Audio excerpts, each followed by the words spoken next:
मेरा नाम निखिल है। मेरी शादी को 2 साल हो गए हैं। मेरी माँ भी नहीं है। मेरे सिर्फ एक पिता है जो ठेले पर समोसा बेचते हैं और मेरा कोई भाई भी नहीं है। मैंने अपनी पसंद की लड़की से शादी कर ली थी। मेरी पत्नी का नाम पिंकी था। पिंकी एक बहुत ही सुलझी हुई और समझदार औरत थी। मुझे पिंकी को पाकर बहुत खुशी हुई थी क्योंकि पिंकी अपने ससुराल आने के बाद मेरे पूरे परिवार को अच्छी तरीके से संभाल ली थी। मेरी पत्नी मेरे पिताजी का बहुत अच्छी तरीके से ध्यान रखती थी। मुझे भी बहुत अच्छा लगता था, लेकिन रात को अक्सर अकेले में मेरे पिताजी मेरी पत्नी की ऐसी बातें बताते जिसे सुनते ही मैं शर्मिंदा हो जाता था। और जब अपनी पत्नी को इस बारे में पूछता था तो वह साफ इनकार कर दिया करती थी। फिर मैंने अपनी पत्नी पर नज़र रखना शुरू कर दिया था, लेकिन कुछ वक्त के बाद मेरी पत्नी गायब हो गई थी। वक्त गुजरता चला जा रहा था। एक दिन मैं अपने पिताजी के ठेले पर अपनी पत्नी की ऐसी चीज़ देखी कि मैं चौंक गया। फिर मैं तुरंत उसको उठाकर अपनी जेब में रख लिया क्योंकि वह मेरी पत्नी की। मेरा कोई भाई भी नहीं था। मैं बहुत ही गरीब परिवार से था। मैं खुद से शादी कर ली थी अपनी पसंद की लड़की के साथ। मेरे पिताजी को इससे कोई भी एतराज़ नहीं था। वह भी मेरी पसंद देखकर बहुत खुश हो गए थे और तुरंत राजी हो गए थे। मेरी पत्नी मेरे पिताजी का बहुत अच्छी तरीके से ध्यान रखती थी, लेकिन मेरी कमाई से घर का खर्च ठीक से चल नहीं पा रहा था। शादी के 2 साल बीत जाने के बाद भी मेरी पत्नी ने बच्चा पैदा नहीं किया था। मुझे भी इस बात से कोई एतराज़ नहीं था। मेरे पापा घर में फ्री बैठे थे। मेरे पापा ने एक दिन कहा कि घर में फ्री बैठे बैठे मैं बोर हो जाता हूँ, तुम ठेला लगा दो, कुछ समोसा बेच दूंगा तो घर में पैसे आ जाएंगे। मैंने पापा की बात मान ली थी क्योंकि मेरी पत्नी समोसा बहुत अच्छी तरीके से बनाती थी और पिंकी ने कहा था कि मैं पापा जी की पूरी मदद कर दूंगी। फिर मैंने पापा को एक ठेला ला कर दिया जिस पर मेरे पापा शाम को ठेला लगाते थे और जिस पर वो समोसा बेचा करते थे। धीरे धीरे पापा का समोसा की बिक्री ज़्यादा होने लगी, जिसके कारण घर में पैसे ज़्यादा आने लगे।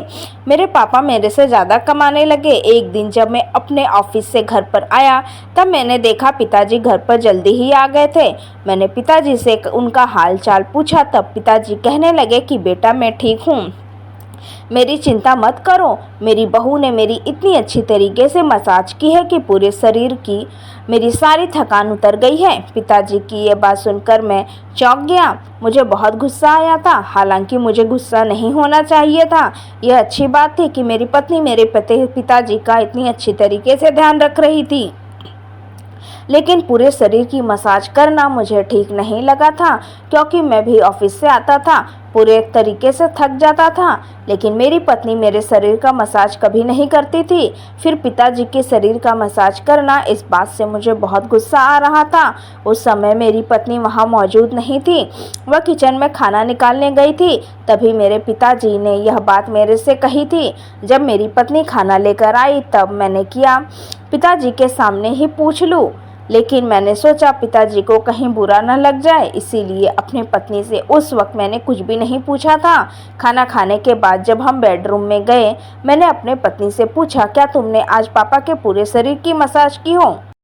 मेरी बातें सुनकर मेरी पत्नी गुस्से से मेरी तरफ देखने लगी और कहने लगी, यह कैसी बातें कर रहे हैं, वह मेरे पिता जी के समान है, मैं तो उनके सामने घूंघट में ही रहती हूँ, पानी भी दूर से ही पकड़ा देती हूँ उनको, फिर आप कैसे सोच सकते हैं कि मैंने पूरे शरीर की मसाज करूँगी? इतना कहकर मेरी पत्नी गुस्सा होकर बैठ गई थी। मुझे बिल्कुल भी अच्छा नहीं लगता था कि मैं किसकी बातें मानूं और किसकी नहीं। पिताजी कह रहे थे बहू ने मसाज किया है, लेकिन मेरी पत्नी यह बात मानने को तैयार ही नहीं थी। कौन सही है कौन गलत समझ ही नहीं आ रहा था। मेरी पत्नी बहुत खूबसूरत थी, लेकिन जब गुस्सा हो जाती थी किसी बात को लेकर तो मेरी पत्नी को मनाने में बहुत देर लग जाती थी मुझे। अब मेरी पत्नी मेरे से गुस्सा हो गई थी और मुझे जरा भी चैन नहीं मिल रहा था। मेरी इतनी सुंदर पत्नी गुस्सा होकर बैठी थी। जब मेरी पत्नी गुस्सा हो जाती थी तब मेरे से बात भी नहीं करती थी।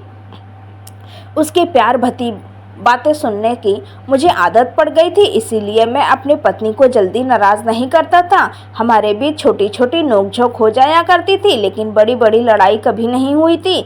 फिर मैं बैठकर अपने पत्नी को मनाने लगा और कहने लगा, मैं तो मजाक कर रहा था, तुम क्यों बुरा मान रही हो? यह जैसे ही मैंने अपने पत्नी से कहा, मेरी पत्नी खुश हो गई। उसके चेहरे पर आई मुस्कान को देखकर मैं भी खुश हो गया था। मैंने सोच लिया, चलो मेरी पत्नी खुश तो हो गई, लेकिन पापा की बातें मेरे दिमाग में घर कर गई थी। मेरे पिताजी की रोज आदत बन गई थी। मेरे ऑफिस आते ही मेरे पिताजी मेरे पत्नी के खिलाफ ऐसी ऐसी बातें करते थे कि मैं शर्मिंदा हो जाता था। समझ ही नहीं आता था कि मैं उनकी बातों पर भरोसा करूं कि ना करूं, और मैं डर भी लगता था मुझे अपनी पत्नी से उस बारे में पूछने में। मेरे पिताजी हर रोज़ यही बात मुझे दोहराने लगे कि बहू ने ऐसे मसाज मेरी की है कि शरीर की सारी थकान मिट गई है, अब मैं बिल्कुल स्वस्थ हूँ। मुझे नहीं सोचना चाहिए था, वह अब सोचने लगा था। मैंने धीरे धीरे पापा की बातों को इग्नोर करना शुरू कर दिया था। मुझे लग रहा था उनकी उम्र हो गई है, इसीलिए बहकी बहकी बातें कर रहे हैं। मैंने अपनी पत्नी को और नाराज़ नहीं करना चाहता था। कोई भी सवाल पूछकर इन दिनों हमारे बीच में छोटी छोटी नोकझोंक हो जाया कर रही थी। इसीलिए मैंने सोचा कि हमारी सालगिरह आने वाली है, उसी दिन मैं अपनी पत्नी को एक सुंदर सी अंगूठी खरीद कर दे दूँगा। और टाइम करने लगा था, और टाइम करने से पैसे अब मुझे और ज़्यादा मिलने लगे थे, जिसके कारण मैं अपने पत्नी के लिए कुछ करना चाह रहा था। अब वक्त भी आ गया था। शादी के सालगिरह के दिन मैंने अपने पत्नी के लिए एक बहुत ही खूबसूरत अंगूठी खरीदी और उसे लेकर सीधा घर चला आया था और अपनी पत्नी के हाथों में पहना दिया। मेरी पत्नी देखकर बहुत खुश हो गई थी। मेरी पत्नी ने कहा, यह तो बहुत ही खूबसूरत अंगूठी है, आप कहाँ से ले आए हो? आपके पास इतने पैसे नहीं थे। मैंने अपनी पत्नी से कह दिया, इसकी चिंता तुम ना करो, मैंने और टाइम किए हैं, यह उन्हीं से हैं। फिर मेरी पत्नी ने मुझे प्यार से गले लगा लिया था और मुझसे कहने लगी, इस अंगूठी को मैं अपने जान से भी ज़्यादा संभाल कर रखूँगी, इसको अपने से कभी जुदा नहीं करूँगी। दिन इसी तरह गुजर रहे थे, लेकिन एक दिन जब मैं घर पर आया तब मेरी पत्नी मुझे कहीं नहीं दिखाई दे रही थी। मैंने पूरा घर छान मारा, लेकिन मेरी पत्नी नहीं दिखी। पिताजी से जब मैंने पूछा कि पिंकी कहाँ गई, तब पिताजी कहने लगे, मुझे नहीं मालूम। जब मैं काम से वापस आया तब बहू घर पर नहीं थी, पता नहीं कहाँ चली गई है। मैं भी उसे कब से ढूंढ रहा हूँ, लेकिन वो मुझे नहीं मिली। पापा की बातें सुनकर मैं पूरी तरीके से चौंक गया था। मुझे लगा कहीं अपने मायके तो नहीं चली गई। मेरी पत्नी का मायका हमारे घर से बस 15 मिनट की ही दूरी पर था। मैंने तुरंत अपने ससुराल पहुंच गया अपनी पत्नी को ढूंढने के लिए, लेकिन जब मैं वहां पर पहुंचा तब मेरी सास ने बताया कि उनकी बेटी वहां नहीं आई है। इस बात ने मुझे पूरी तरीके से झकझोर कर रख दिया था। उन लोगों की बहुत चिंतित हो गए थे, आखिर उनकी बेटी गई तो गई कहाँ। मैंने उनको दिलासा दिया, इधर उधर घूम के घर पर आ गई होगी, मैं तुरंत घर पर जाकर देखता हूँ। मैं तुरंत वहाँ से निकला और फिर से अपने घर पर आ गया। पापा से पूछने लगा कि मेरी पत्नी आज पड़ोस के घर में तो नहीं बैठी है। रात हो चुका था, मैं बहुत परेशान हो गया था। वापस घर पर आने के बाद मैं तुरंत आसपास के पड़ोस में जाकर देख कर आया। मेरी पत्नी वहाँ पर भी नहीं थी। मेरे साथ साथ मेरे पिताजी भी मेरी पत्नी को ढूंढ रहे थे, वो भी बहुत परेशान थे। जब मेरी पत्नी मुझे नहीं मिली तब मैं पुलिस में जाकर खबर कर दी। फिर इसके बाद मेरी पत्नी को ढूंढने का सिलसिला चालू हुआ। पुलिस वाले ने मुझे तसल्ली दिलाई कि तुम्हारी पत्नी मिल जाएगी, लेकिन जब 1 हफ्ते गुजर गए उसके बाद भी मेरी पत्नी नहीं मिली, तब मुझे बहुत दुख हो रहा था, बहुत रोना भी आ रहा था। पता नहीं मेरी पत्नी कहाँ होगी, किस हालत में होगी, लेकिन मैं रोज़ पुलिस के चक्कर लगाता था। जब मैं फिर से पुलिस स्टेशन गया तब वहाँ के पुलिस वाले ने मुझसे कहा कि जिसकी पत्नी इतनी खूबसूरत हो उसे अपने पत्नी पर नज़र रखना चाहिए था, भाग गई होगी किसी के साथ। यह सुनते ही मेरे तन बदन में आग लग गई थी। मैं वहाँ से वापस चला आया था। रास्ते में वही बातें मेरे दिमाग में घूम रही थी। फिर जैसे तैसे वक्त गुजरता चला जा रहा था, मेरे दिमाग में यही बातें बैठने लगी थी कि सच में तो नहीं मेरी पत्नी किसी के साथ भाग गई। फिर मेरे पिताजी की कही हुई बातें मुझे याद आने लगी। पिताजी कहते थे, बहू मेरे पूरे शरीर की मसाज करती है, क्या यह बात सच तो नहीं? इसी बीच मेरे पिताजी की तबीयत खराब रहने लगी थी, वह रात को डरने लगे थे। एक रात जब सो रहे थे तो पिताजी चिल्लाते हुए उठे और कह रहे थे, मुझे छोड़ दो, मुझे छोड़ दो। फिर मैंने पिताजी के पास पहुंचा तब पिताजी से पूछा, आप क्यों चिल्ला रहे हैं, क्या हुआ? तब पिताजी कहने लगे, बहुत ही बुरा सपना देखा है। बहू आई थी मेरे सपने में और मुझे मार रही थी। यह सुनते ही मैंने कहा, भला यह कैसा सपना है? इसी तरह 2-3 दिन गुजर गए, लेकिन पिताजी की हालत दिन पर दिन खराब होते जा रही थी। पिताजी अब समोसा का ठेला भी नहीं लगा पा रहे थे। पिताजी ने मुझसे कहा कि उनका ठेला कुछ दिनों के लिए मैं संभाल लूं।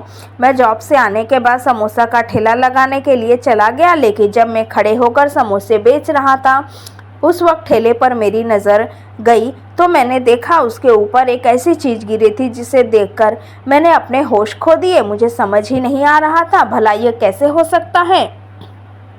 वहाँ पर मेरी पत्नी की अंगूठी गिरी हुई थी जो मैंने अपने पत्नी को दी थी। मेरे पत्नी ने मुझसे कहा था, इसको मैं मरते दम तक नहीं उतारूंगी। फिर यह अंगूठी मेरे पिताजी के ठेले पर क्या कर रही थी?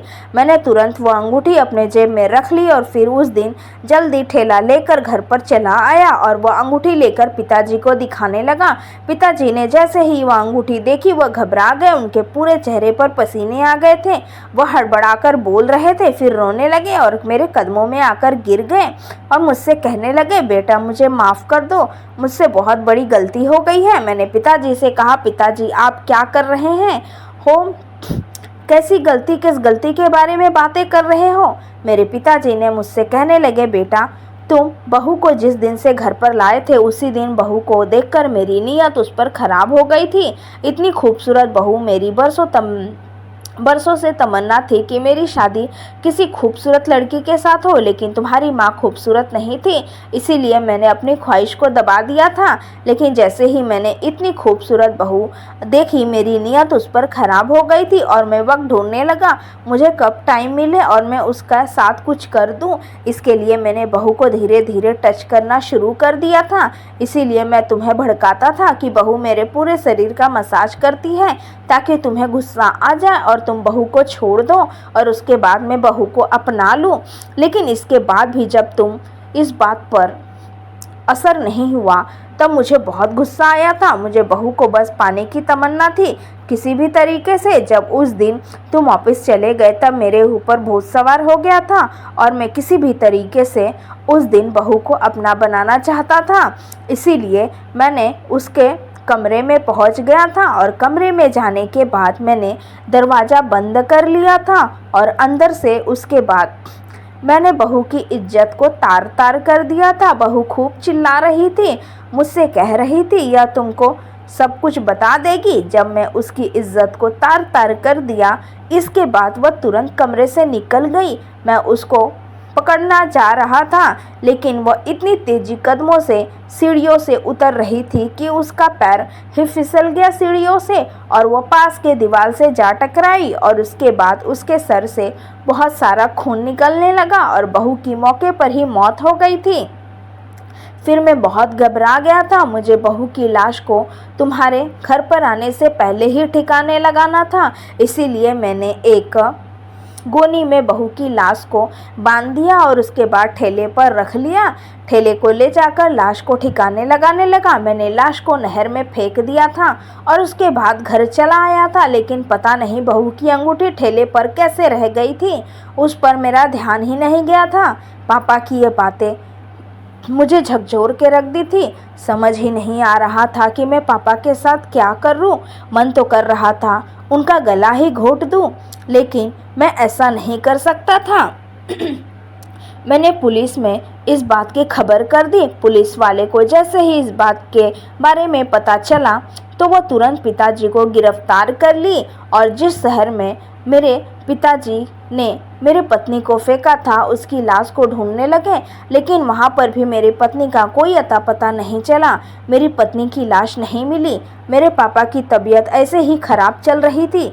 वह दिन पे दिन पागल होते जा रहे थे। उनको बस मेरी पत्नी ही दिखाई देती थी।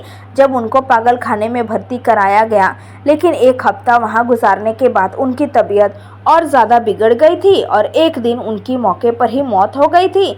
भगवान ने मेरे पिताजी को उनके कर्मों की सज़ा दे दी थी। इस हादसे को 1 साल बीत गए हैं। इन 1 साल में मैंने पत्नी को बहुत याद किया। अपने पत्नी को याद में मैंने अभी दूसरी शादी भी नहीं की है। दोस्तों, मैं आप लोगों से रिक्वेस्ट करना चाहती हूँ, कभी भी आंख मूंद कर अपनों पर भी भरोसा ना करें, क्योंकि ज़्यादातर अपने ही लोग हमें बहुत दुख देते हैं। उम्मीद है दोस्तों आपको ये कहानी ज़रूर पसंद आई होगी। कहानी पसंद आई है तो वीडियो को लाइक और अपने दोस्तों को शेयर करना ना भूलें। ऐसी ही कहानियाँ सुनने के लिए हमारे चैनल को सब्सक्राइब ज़रूर करें। नोटिफिकेशन बेल को ऑल करना ना भूलें, जिससे वीडियो की आने वाली हर लेटेस्ट अपडेट सबसे पहले आपको मिले। थैंक्स फॉर वॉचिंग दोस्तों।